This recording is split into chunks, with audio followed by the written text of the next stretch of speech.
Amados irmãos, vamos abrir a palavra de Deus. Quero convidar os irmãos para que abram a palavra de Deus na carta do apóstolo Paulo aos Romanos, capítulo de número 1. Estaremos lendo o versículo de número 8. Carta de Paulo aos Romanos, capítulo de número 1. Capítulo de número 1. Apenas o versículo de número 8.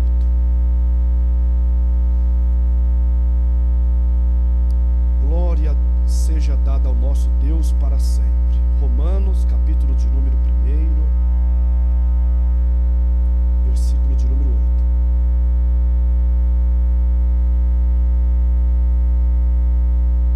Que nos diz assim: primeiramente, eu agradeço ao meu Deus por meio de Jesus Cristo, por todos vós, porque a vossa fé, ela é anunciada em todo mundo. Amém. Glória a Deus. Irmãos, chame a minha atenção o texto que nós acabamos de ler. Vamos primeiro nos situar aqui do que está acontecendo. Paulo está escrevendo sua carta aos Romanos, a igreja em Roma. E Paulo tinha um desejo enorme, gigantesco, de estar, de conhecer essa igreja. Na verdade, irmãos, Paulo luta durante grande parte do seu ministério, porque ele tem o desejo de chegar neste lugar. Ele demonstra isso, Atos, quando Lucas narra parte da trajetória de Paulo. Nós temos ali Paulo sempre querendo, com muito ardor, muito desejo. Havia muita vontade, muito desejo do coração de Paulo chegar, conhecer essa igreja. Ele sabia que essa igreja estava em um lugar estratégico. Roma era a capital do império. De Roma saíam praticamente todas as decisões que norteavam o mundo de então. Por isso, deste grande desejo de Paulo. E ele escreve para essa igreja sem conhecer. Ele deseja conhecer, mas ainda não conhece. Ele deseja estar, mas ainda não esteve. Porque tudo nessa vida, irmãos, tudo, absolutamente tudo, tem o seu tempo necessário. A Bíblia fala muito sobre isso, né? Há um tempo determinado para todas as coisas. Deus, em sua presciência, Ele tem estabelecido, em sua soberania, Ele tem o controle do tempo. E às vezes o que a gente quer no nosso tempo não acontece. O que a gente deseja no nosso momento não vem. Não quer dizer que nunca virá. Não quer dizer que nunca há de acontecer. Vai acontecer. Se for de Deus, vai chegar o tempo. Mas é importante ter este time. É importante conhecer o tempo, saber o propósito específico de Deus, estar antenado, para ter o discernimento do agir de Deus na nossa vida. Isso é muito bom, porque isso trabalha muito a questão das nossas frustrações. Porque a gente às vezes se frustra porque determinadas coisas não fluíram, ou não estão fluindo, ou não aconteceram. Mas isso não quer dizer que Deus parou de trabalhar, de que as promessas não vão se cumprir. Absolutamente não. É só o tempo que ainda não chegou em alguma área da sua vida, mas que, se for o querer de Deus, vai chegar. Então, não há uma amargura, um ressentimento, não há uma frustração em Paulo. Quando ele escreve aos Romanos, não há nenhum rancor nas entrelinhas. É óbvio que ele fala do desejo de estar, de conhecer, de se reunir com essa igreja, mas ele sabe que há um tempo de Deus, há um tempo determinado para todas as coisas, há um propósito específico. É tanto, irmãos, que os versos de número 1 ao 7, nós temos Paulo falando muito de si mesmo. Paulo falando muito do seu próprio ministério, ele está dando as suas credenciais para a igreja de Roma. Mas o verso de número 8 que nós acabamos de ler, na verdade, irmãos, se nós pudéssemos, dentro de uma exegese, nós inverteríamos o versículo de número 8, ele caberia muito bem como o primeiro versículo dessa carta, na verdade como a primeira frase do parágrafo. Poderia sim, sem sombra de dúvidas, e o próprio Paulo está mostrando isso.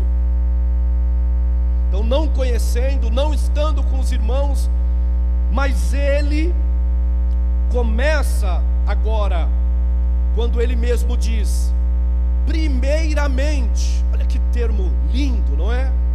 Primeiramente, ou em primeiro lugar, eu dou graças a Deus, mediante Cristo Jesus, por todos vós.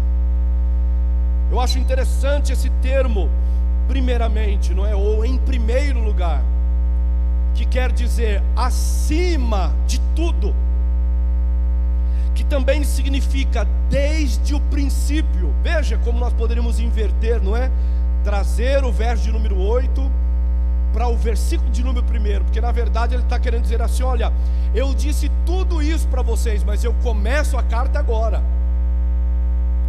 Primeiramente, em primeiro lugar, ou desde o princípio, eu dou graças. Então, o que é que Paulo está estabelecendo aqui, irmãos?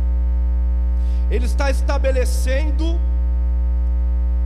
um princípio, por que não dizer um dos mais maravilhosos da nossa vida? Que princípio é este? Paulo está estabelecendo o princípio da gratidão. Paulo está estabelecendo o princípio de ser grato. Paulo está estabelecendo o princípio de deleite em Deus. Essa eu acredito seja a palavra que mais se encaixa com o que Paulo está dizendo aqui, o deleite dele em Deus. Como é importante, irmãos, o nosso deleite em Deus, o nosso contentamento em Deus, a nossa alegria em Deus. O salmista, no Salmo 37, verso de número 4, ele diz isso, não é? Versículo de número 1 a seguir, lá no verso de número, capítulo de número 37, o Salmo de número 37, quando ele começa dizendo: não se indignes por conta dos malfeitores, nem por conta dos que praticam a iniquidade. Não tenhas inveja destes, que cedo serão ceifados como a erva, murcharão como a verdura. Aí o verso de número 3 ele diz: confia no Senhor e faz o bem, e habitarás na terra e serás alimentado. Aí o verso de número 4 ele diz: deleita-te também no Senhor, porque Ele concederá os desejos, os desígnios, a vontade que anela o teu coração. mas é o deleite, a importância de se regozijar, de se deleitar, de ser agradecido, de ter alegria em Deus. Catecismo de Westminster, né, que é catecismo mais importantes da Igreja Reformada, seu primeiro parágrafo diz que o desejo de Deus, a obrigação do homem é de agradecer a Deus sobre todas as coisas. A primeira coisa que nós devemos fazer sobre tudo é sermos gratos a Deus, é nos contentarmos em Deus, é nos deleitarmos em Deus, é de termos o nosso contentamento em Deus, ter Deus como prioridade na nossa vida, ter as coisas de Deus como principais alvos e propósitos, e por que não dizer projetos da nossa vida, ter satisfação, ter alegria. Olha, irmãos, quantas vezes o salmista não vai dizer? Tem um salmo que diz: alegrei-me quando me disseram, vamos à casa de Deus. Alegria em estar na casa de Deus. Tem outro salmo que ele diz: uma coisa peço, uma coisa faço, é que prefiro estar um dia na porta dos seus átrios do que 1000 em outros lugares. Porque há um vazio existencial dentro do coração humano. E sabe qual é o tamanho desse vazio? Esse vazio é do tamanho de Deus. Só Deus pode preencher. É por isso que as pessoas procuram subterfúgios em tantos outros lugares, não é? Gente que procura, infelizmente, nas drogas, no álcool, na prostituição, nos deleites da vida, os aparentes, os engodos, coisas assim, irmãos, que nós não podemos dizer que não são coisas que a carne deseja, não, ela deseja sim, mas ela deseja mais ainda quando não tem esse deleite, quando não tem esse contentamento, quando não tem essa alegria em Deus, quando Deus não é prioridade, quando as coisas de Deus começam a perder o foco. Por isso que há um perigo muito grande de um afastamento espiritual, de um esfriamento espiritual. O Senhor Jesus chega a conversar com a igreja em Laodiceia, dizendo que está a ponto de vomitar aquela igreja. Por quê? Porque ela é morna. Isso não deve, não pode jamais acontecer conosco, irmãos. Pelo contrário, nós devemos buscar ansiosamente pelo fervor, por vida com Deus, por estar na presença de Deus. E quando for assim, as coisas de Deus, do reino de Deus, as coisas espirituais não serão pesos para a nossa vida, mas elas serão deleites para a nossa alma. E a gente começa então com maior desejo, maior satisfação, maior contentamento. Aí, meu querido, pode vir o problema que for, a luta que vier, pode levantar-se o que tiver que levantar-se, mas, como disse Paulo, em primeiro lugar, acima de tudo, eu dou graças ao meu Deus. Eu dou graças ao meu Deus. E nós estamos aqui, nós estamos reunidos aqui, por quê? Nós estamos aqui para darmos graças a Deus, irmãos. Nós estamos aqui para observarmos as boas coisas que Deus tem feito na nossa vida. Nós estamos aqui para agradecermos a Deus pelos livramentos que o Senhor tem nos concedido, tem nos dado, a forma como Deus tem atraído o nosso coração. a maneira como Deus tem trabalhado na nossa vida. Você pode ter certeza absoluta, se o teu coração, se o meu coração for um coração agradecido, for um coração grato, for um coração que se deleita em Deus, que se alegra na presença de Deus, pode ter certeza absoluta, as lutas virão, mas elas passarão, que você não vai nem ver, você não vai nem se abater. Por quê? Porque há uma alegria dentro da sua alma. Aquele vazio existencial, ele foi preenchido por Deus. E hoje você sabe por que é que você vive, por que é que você existe. Você conhece o seu desígnio, você conhece o seu propósito, você se encaixou na vida. Você sabe, não, é para isso aqui que eu nasci, é para isso aqui que eu existo. Para quê? Para servir a Deus, para me deleitar. Como é bom, irmãos, encontrar o seu lugar ao sol, não é? E antes de nos encontrarmos profissionalmente, antes de nos encontrarmos sentimentalmente, nós precisamos desse lugar de encontro com Deus. Como disse Pedro, para onde iremos nós? Só tu tens palavras de vida eterna. Não tem como fugir da graça de Deus, não tem como, na verdade não é nem que não tem como correr, não tem para onde correr. É um caminho sem volta, sem retorno. É daqui para frente, é daqui para a glória, é daqui para o céu, é daqui para a eternidade. Primeiramente, eu dou graças ao meu Deus. Oh, meu querido irmão, o diabo apostou que você entraria aqui, nenhum glória você daria. Você tem passado, quem sabe, tanta luta, tanta privação, tanta provação, mas ele se enganou, porque você entrou aqui, já levantou a mão, já aplaudiu, já agradeceu, já orou, já deu glória, já deu aleluia.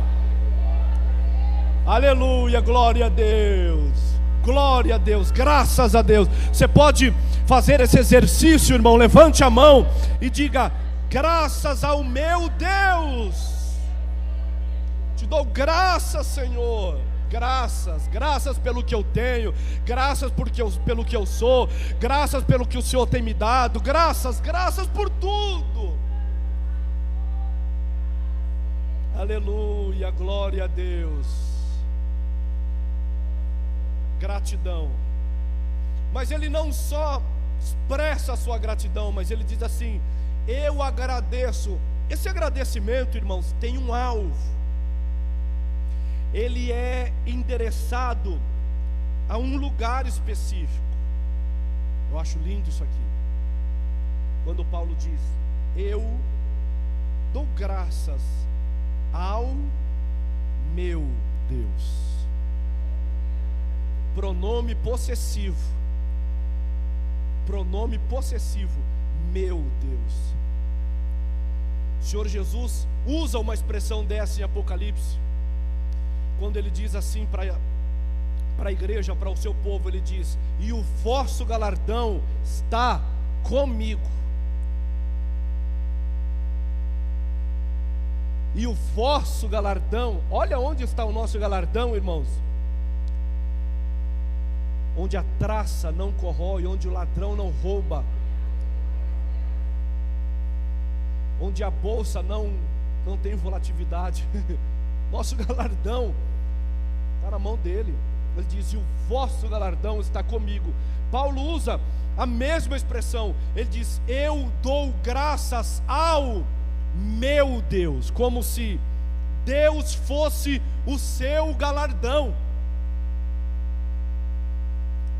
Alguém poderia dizer: mas não soa um ar arrogante de Paulo em dizer meu Deus? Na verdade, irmãos, Paulo usa em muitas outras cartas a mesma expressão.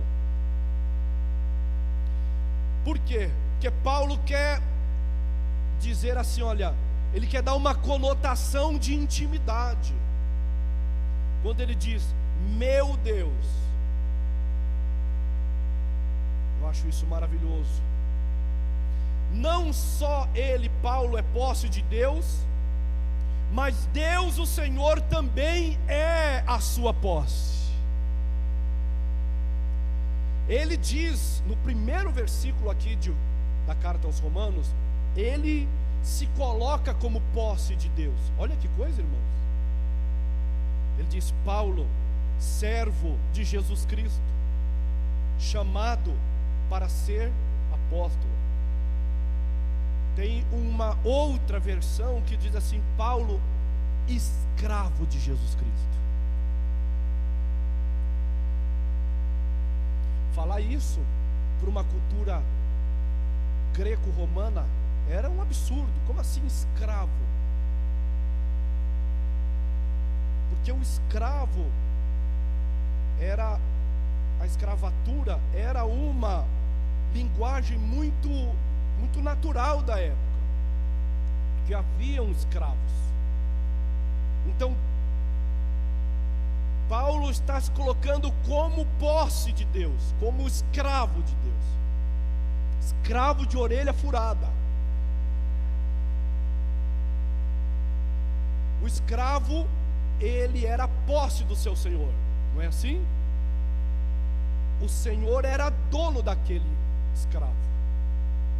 Então Paulo diz assim agora: não só eu sou posse dele, como ele mesmo diz, Paulo, escravo de Jesus Cristo, mas ele diz assim: ele também é minha posse. Ou seja, eu sou dele, mas ele também é meu. Eu sou dele, mas ele me pertence também. Eu pertenço a ele, mas ele me pertence. Ou seja, há um entrelaçamento aqui, irmãos, extraordinário. Há uma conexão de intimidade com Deus. É isso que o texto mostra. E não é arrogância, não é prepotência, não, muito pelo contrário. Jó também disse isso. No auge de seu ardor de luta e de provação, ele disse: eu bem sei em quem, ou melhor dizer, eu bem sei que o meu Redentor vive. Eu sei que o meu Redentor vive, e eu sei que em breve ele se levantará. Paulo vai dizer também: eu sei em quem eu tenho crido. Ou seja, nós somos posse dele, mas ele também é nossa posse. Fala de um nível de intimidade com Deus. Nós precisamos, irmãos, nós necessitamos de buscarmos, de anelarmos, de desejarmos e de lutarmos por isso também, por uma maior intimidade com Deus. Uma maior intimidade com os céus. Porque no tocante à nossa vida, é isso que fará a diferença. A intimidade que nós temos com Deus.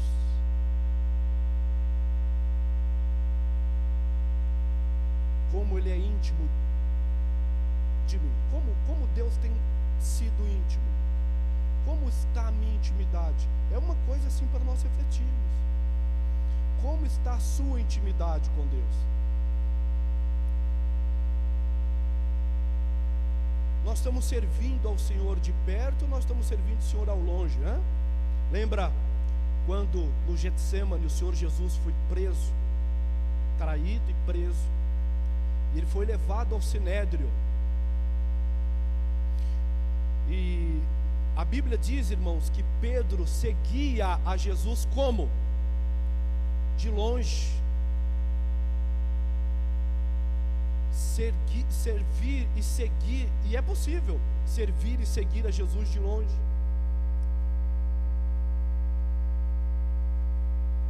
Mas essa é uma distância muito perigosa. Servir a Jesus de longe, como mera religiosidade, é muito perigoso.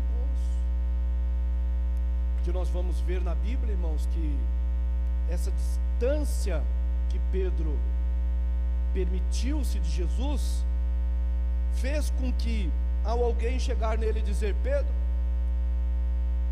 ou melhor dizendo, né, você aí, você não andava com ele? Veja que parece que o teu jeito é o dele, você fala como ele, mas essa distância, que é uma vida sem oração, sem comprometimento, sem leitura da palavra, sem congregar e tantas outras coisas, pecado e tantos outros problemas que nos distanciam, você até consegue segui-lo de longe até um determinado momento, mas vai chegar uma hora que a própria situação vai provocar uma resposta como a de Pedro, que disse: não, eu não conheço ele. Olha só, irmãos, Pedro, ele era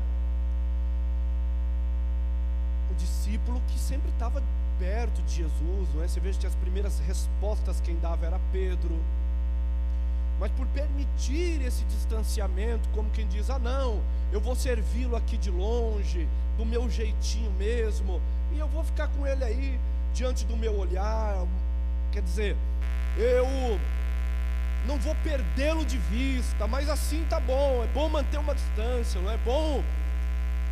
É bom manter no distanciamento, isso é perigoso.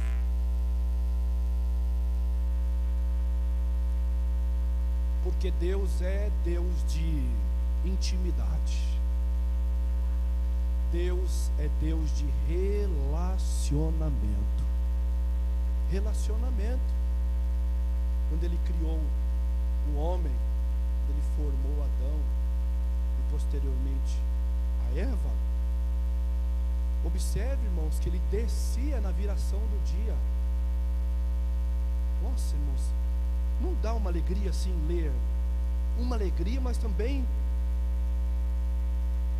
é muito impactante esse texto, porque a Bíblia diz que o Senhor descia e se relacionava com Adão e Eva, conversando. Ele descia na viração do dia, numa intimidade. Imagine o que aqui não acontecia, não é? A maneira como Deus não se direcionava a eles, como eles não se direcionavam a Deus. Todos os dias, na viração do dia, Deus descia. Depois do acontecimento do pecado, Deus fez a mesma coisa. Ele foi descer, só que ele não encontrou. Ele disse: Adão, Adão, onde estás? Aí os irmãos já conhecem a história, né? Sabem no que deu.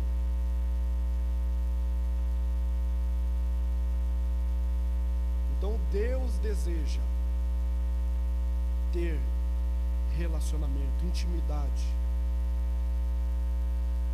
e nós temos os meios de graça para isso. Deus predeterminou, Deus deu alguns mecanismos para nós nos relacionarmos com Ele. Paulo vai falar aqui, irmãos, pelo menos de duas coisas importantes. Ele fala da fé, mas olha só que interessante, quando Paulo dá graças mediante a Jesus Cristo, olha só, ele dá graças a Deus por meio de Jesus Cristo.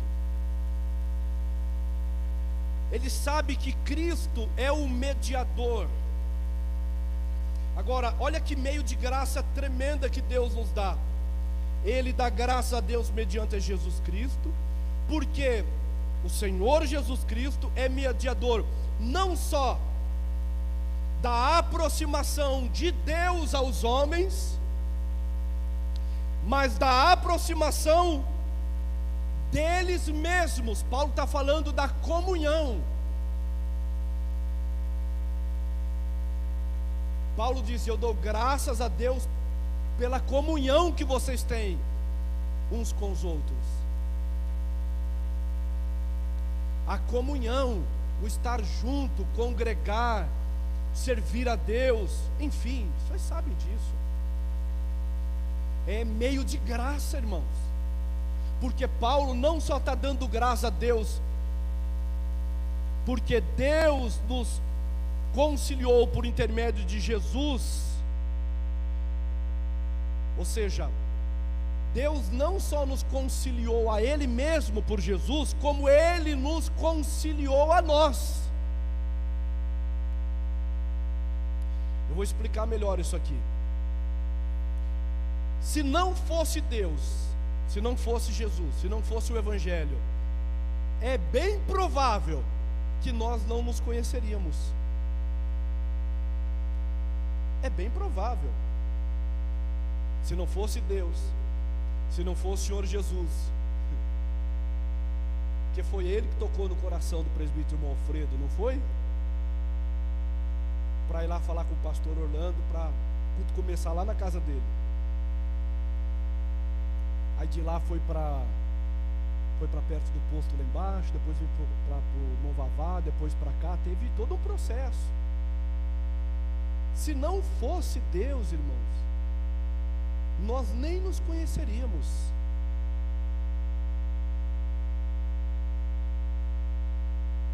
Ou seja, é obra do mediador Jesus. Ele não só nos mediou a Deus, mas Ele também nos mediou a nós mesmos. Ele fez cruzar o nosso caminho.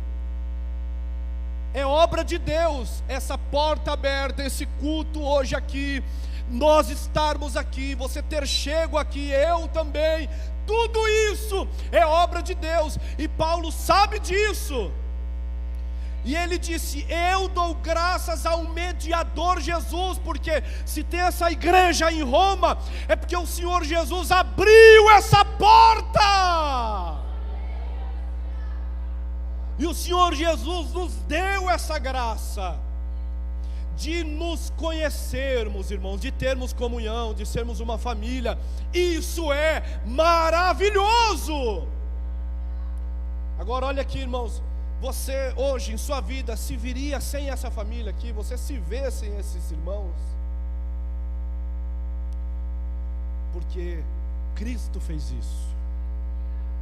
Isso é um meio de graça maravilhoso. O Senhor nos aproximou. O Senhor nos aproximou. Veja, irmãos, a ênfase que Paulo dá aqui ao fato, e o agradecimento é pela vida de todos.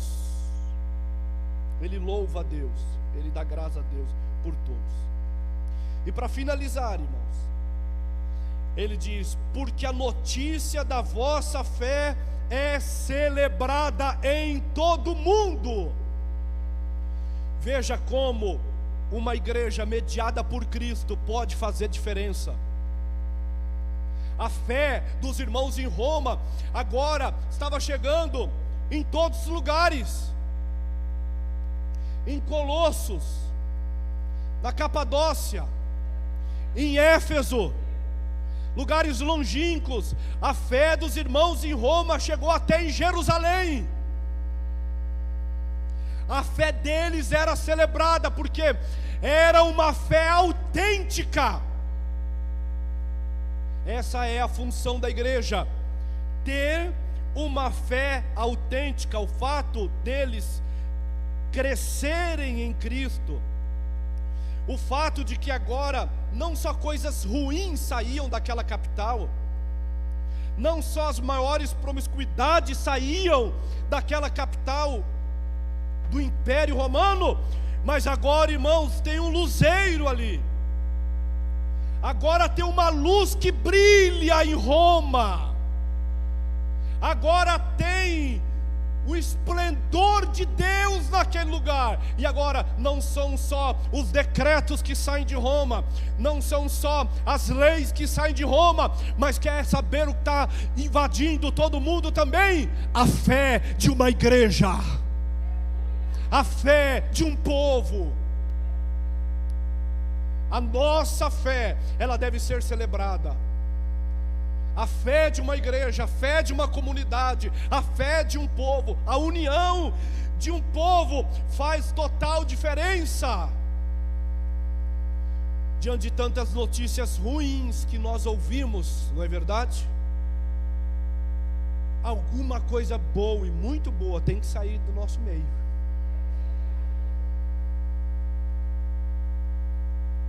A rua, a vizinhança, a cidade tem que olhar e dizer: não, aquela comunidade é um luzeiro, aquele povo é um povo de boas obras. Nós ouvimos aqui a palavra inicial. Aquele povo é a nação santa, é o povo eleito, são os filhos de Deus que foram adquiridos por Deus para darem testemunho de Deus. Oh, que privilégio, irmãos, que privilégio maravilhoso. Que Deus nos dê graça, que Deus nos dê ânimo, que Deus nos dê força, e que a nossa fé seja uma fé celebrada em muitos lugares. Que a fé que você exerce, que a fé que eu exerço, onde quer que nós estejamos, seja uma fé celebrada. Alguém diga, em nome do Senhor Jesus, alguém diga de nós: ali vai um servo de Deus, ali vai uma serva de Deus. Alguém fale ao nosso respeito: ali tem alguém que Deus usou para me ajudar. Ali não tem nada que se compare a isso, irmão. Veja que Paulo está falando à igreja em Roma, e Paulo não está dizendo: a fé de vocês é celebrada porque vocês construíram aí uma grande catedral. Nossa, vocês construíram um templo aí tão grandioso, não é isso. Paulo não está celebrando a igreja. Nossa, a entrada da igreja aí, ela é esplendorosa, que entrada maravilhosa, não é? Que saúde financeira tem essa igreja. Não é isso que Paulo está celebrando. Paulo está celebrando a fé. A fé. Aleluia. Aleluia. Aleluia. Paulo está celebrando a persistência, a constância, o testemunho. Paulo está celebrando a vida saudável daquela igreja, que só é possível por intermédio da comunhão e da fé. E é uma coisa linda isso, irmãos. É uma coisa linda. E ele diz assim, porque olha, a fé de vocês, ela é anunciada em todo o mundo. Porque Deus conhece os lugares estratégicos. Deus os coloca em lugares estratégicos.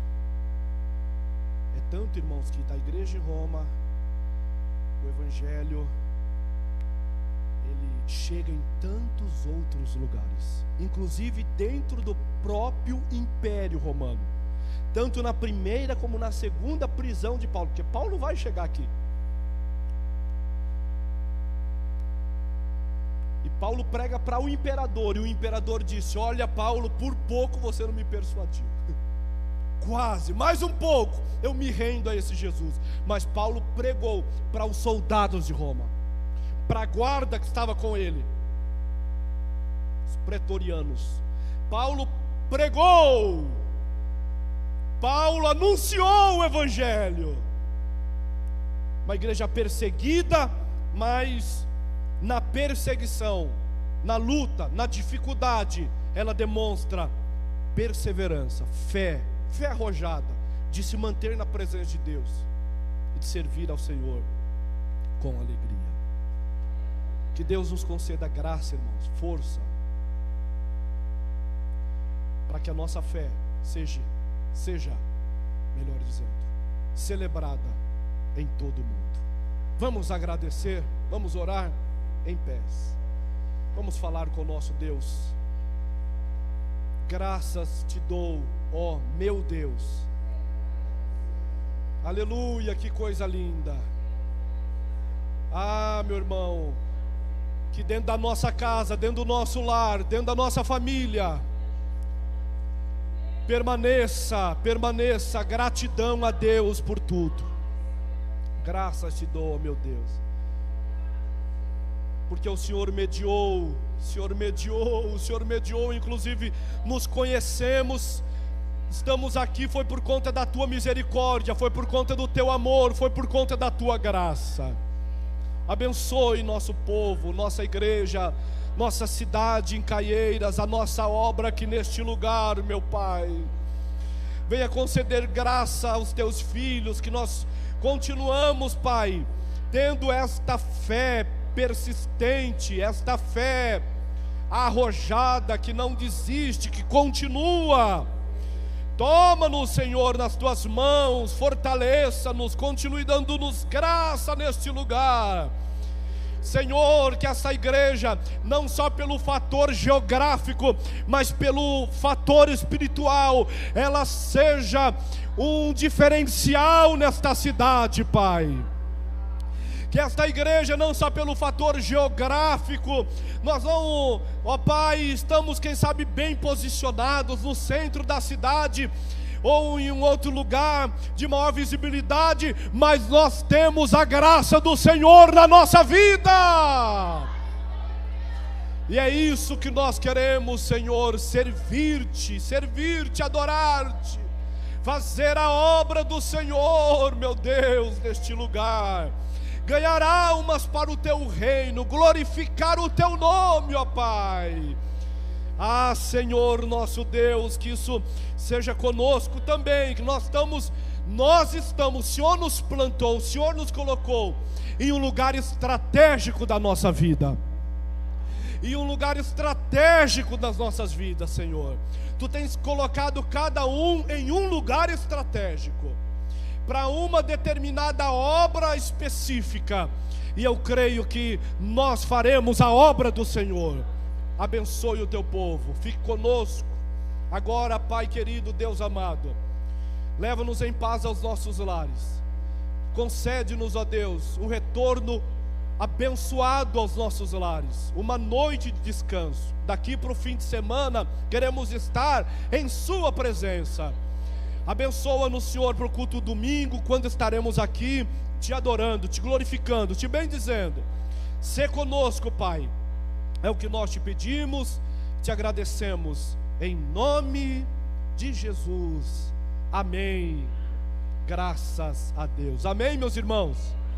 Que bênção. Estenda as mãos para frente, que o grande amor de Deus, a graça de nosso Senhor e Salvador Jesus Cristo, a comunhão, a consolação, o carinho do Espírito Santo seja conosco, não só hoje, mas para todos sempre. Todos digam, Deus abençoe, amada igreja. Para domingo, querendo Deus, onde estaremos aqui na presença do Senhor.